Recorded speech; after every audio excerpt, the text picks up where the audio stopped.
যাওয়া টার্মে জিততে পারি নাই, আমার অভিযোগ নাই। কিন্তু অভিযোগ আমার এখন যে প্রতিনিধি আজকে গৌতম দাস নামটা নিতেই হবে। এখন যাওয়া টার্মে ছিল এমসিএলএ, এখন হয়েছে কিন্তু ইএম, অনেক পাওয়ারফুল থাকার পরেও আজকে যদি আপনারা 100% মানুষে এখান থেকে বিজেপিকে ভোট দেওয়ার পরেও যদি সাধারণ একটা রাস্তাই আপনাদেরকে দিতে পারে নাই, কয় ফুট রাস্তা এটা, এই রাস্তাটাই যদি আপনাদেরকে দেয় নাই, তাইলে কিসের জন্য সে প্রতিনিধি? আমার প্রশ্ন। যাইতে যাইতে কিন্তু 5 বছর যাওয়ার সময় হয়ে গেছে, এই 5 বছরেও একটু সময় পায় নাই। কত টাকার মানে স্কিম ধরতে লাগবে এখানে, কয় টাকার স্কিম লাগবে?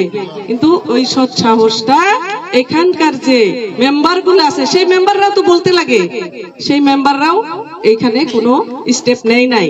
আমি একটাই আমার ধর্ম, সেটা হয়েছে মানব ধর্ম, মাতৃ ধর্ম, মায়ের ধর্ম। গতিকে আমি আপনাদের পাশে, আপনারা আমাদের গার্জিয়ান গুলা গিয়েছিল, আমাদের বিভিন্ন আমাদের যুবক ছেলেরাও এখানে সহযোগ করেছে, তার জন্য এখানে আসলাম। আসার পরে খুব ভালো লাগলো। তো মাননীয় হাগ্রামা মহিলারী স্যার একটা কথা কি চিন্তা করেছে যে আমাদের মাটির সমস্যা আছে, আমাদের কিন্তু কি জানি এই অঞ্চলেও মাটির সমস্যা আছে। মাটি যদিও কারোর নামে রেজিস্টার হয়েছে, সেগুলা কি জানি এখন পর্যন্ত নামজারি হয় নাই। কোন মানুষ আছে তারা অনেক বছর বছর ধরে মাটিতে আছে, 100 মাটিতে আছে, খাস মাটিতে আছে। সেই মাটিগুলা যদি আমরা সমস্যার সমাধান না করি, সময়ে আমাদের কি হবে? বিপদ হবে। তো গতিকে মাননীয় হাগ্রামা মহিলারী স্যার আমাদের বিপিএফ দলে একটাই কথা চিন্তা করছে যে এইবার সরকার আসার সঙ্গে সঙ্গে প্রথমে আমরা মাটির সমস্যার সমাধান করব। আজকে বেঙ্গলি জাতির মাটির সমস্যা আছে, ডি ভোটের সমস্যা আছে, আমাদের রাস্তাঘাটের সমস্যা আছে, বিভিন্ন সমস্যা আছে। তো জাতি হিসাবে যদি সেই জাতিটার বিভিন্ন সমস্যা সমাধান করতে চাই, তাহলে সেখানে আমাদের বেঙ্গলি সেল একটার প্রয়োজন আছে। তার জন্যই আমাদের এই শালবাড়ি মানে জেলার সভাপতি কিন্তু আমাদের শ্যামল বিশ্বাস। তারপরে আমরা নিজেদের থেকে করার পরেও যদি আপনাদের মানুষের সাথে আমার সহযোগ না থাকে, তাইলে আমরা আমাদের দলের থেকে কিভাবে সম্পূর্ণ কাজগুলো করব? তার জন্য এই জায়গার বিভিন্ন মানুষের সাথে আলোচনা বিলোচনা হয়েছে, আলোচনা বিলোচনা করছি। আমি আপনাদের যে রাস্তা, এই রাস্তাটা আমি আপনাদের 5 বছর আপনারা পার করছেন, এখন আমাদের আর 2-2.5 মাস আছে ইলেকশনের পরে আপনাদের প্রথম অবস্থায় আমাদের বিপিএফ দলকে আপনারা ভোট দেন। ভোট দেওয়ার পরে প্রথম অবস্থায় আপনাদের রাস্তাটা দল হিসাবে এসে আমরা বানাই দেবো আপনাদেরকে।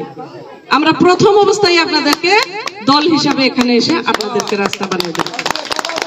তারপরে আমাদের যত যুবক ছেলেরা আছে, আমাদের যত মানে বয়োজ্যেষ্ঠ ব্যক্তিরা আছে, আমাদের মায়ের বংশধরেরা আছে, এখানে আমাদের গুরু ধরা ব্যক্তিরা আছে, এই সবাইকে একটা কথা বলি যে পর্যায়ক্রমে আমাদের যে স্কিমগুলা সেগুলা হবে। সবচাইতে বড় সমস্যা হয়েছে আমাদের ডি ভোটের সমস্যা। আর সেই ডি ভোটের সমস্যা এই মথনগুড়ি সমষ্টিতে কত আছে জানেন? 14 থেকে 1500 আছে। আর তার ভিতরে 1400-1500-র ভিতরে 600 মাত্র মুসলিম, হিন্দু বেঙ্গলি হিসাবে 800-র উপরে।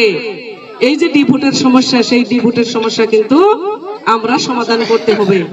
আমরা তো সবাই ভারতীয়, আমরা ভারতের নাগরিক, কিন্তু আমাদেরকে ডি ভোটের সমস্যাটা কে বানিয়েছিল?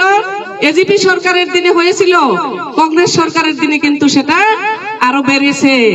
কমাইতে পারতো, কংগ্রেস সরকার 3টা টার্ম আসামে ছিল, কমাইতে পারতো, এই ক্যাবিনেট ডিসিশন নিয়ে এগুলো সব সমাধান করতে পারতো, কিন্তু করে নাই। এজিপির সময়, এজিপি সরকারের সময়ে এই ডি ভোটের সমস্যাটা হয়েছে, আর কংগ্রেস সরকারের সময় এই ডি ভোটের সমস্যাটা বাড়ছে, কমায় নাই। কিন্তু এই যে বিজেপির গভর্নমেন্ট 2টা টার্ম, বিটিসিতেও এই যে বিজেপি আর ইউপিপিএল এর সরকার, কেন ডি ভোটের সমস্যাগুলো তারা সমাধান করে শেষ করলো না? আমার প্রশ্ন। হিন্দু মুসলমান করে তারা ভোট ব্যাংক করে রাখছে আপনাদেরকে। আপনারা দেখেন যে ইতিমধ্যে আমাদের শাহজাহান বলছে যে আমাদের লোক কিছু আছে কংগ্রেস আর মানে তালা দেখলে পাগল হয়ে যায়। আজকে সেই তালা চাবির প্রতি মানুষের মুখ শেষ হয়ে গেছে, যে ভুল আর বুঝাইতে পারবে না। তাই আমাদের মায়েরা এত সুন্দর, আমার ভালো লাগছে যে আজকে এখানে আপনারা সবাই একত্রিত হয়ে আমাদের বিপিএফ দলে যোগদান করেছেন, বিপিএফ দলে এসেছেন। মাতৃ হিসাবে আপনাদের সাথে একত্রিত হয়ে আমরা সবাই কাজ করব। আগন্তুক দিনে আমরা একটাই প্রতিশ্রুতি নিব যে বিপিএফ দলের থেকে যে ক্যান্ডিডেট হবে আমরা বিপিএফ দল হিসেবে আমরা এখানে পাশ করতে লাগে। যাই হোক, রাত্রি হয়ে গেছে, সবাই ঘরে যাইতে লাগে। আপনাদের পাশে আমি আবার আসব, আপনাদের পাশে আপনারা যে কোনো সময়ে আমাকে আপনারা যদি খোঁজেন, আপনাদের যে কোনো সমস্যায় যদি আমার সাথে কথা বলেন, আমার বাড়িও অনেক দূর না, আমার বাড়ি লোহাসুর গ্রামে, আপনারা ওইখানে গিয়েও আমাকে একত্রিত হয়ে কথা বলতে পারবেন। তো যাই হোক, আমরা একত্রিত হয়ে আমরা কাজ করব। আর সবাইকে আজকে এই বিপিএফ দলে আপনারা এসে যোগদান করার জন্য আমি আমার আন্তরিকভাবে আপনাদেরকে ধন্যবাদ জ্ঞাপন করছি। আপনাদেরকে আমরা এই পরিয়ালে, আমাদের বিপিএফ পরিয়ালে আপনাদেরকে গ্রহণ করে নিয়েছি। আর আপনাদের এই মেসেজটা মাননীয় হাগ্রামা মহিলারী স্যারকে আমি আজকেই দিব যে মাসুয়া গ্রামে এই অনেক আমাদের বয়োজ্যেষ্ঠ ব্যক্তি, আমাদের গুরুধরা ব্যক্তিরা, আমাদের মায়েরা, আমাদের যুবক ছেলেরা এভাবে এসে দলে বলে যোগদান করেছে। আর তারা আপনার জরিয়তে আগন্তুক দিনে তারা নিজের উন্নয়ন করার জন্য তারা চিন্তা করেছে। তো যাই হোক, ভালো লেগেছে। সবাইকে আমার ধন্যবাদ, সবাইকে আমার আন্তরিকভাবে আমি সবাইকে আমি সেবা জানাই।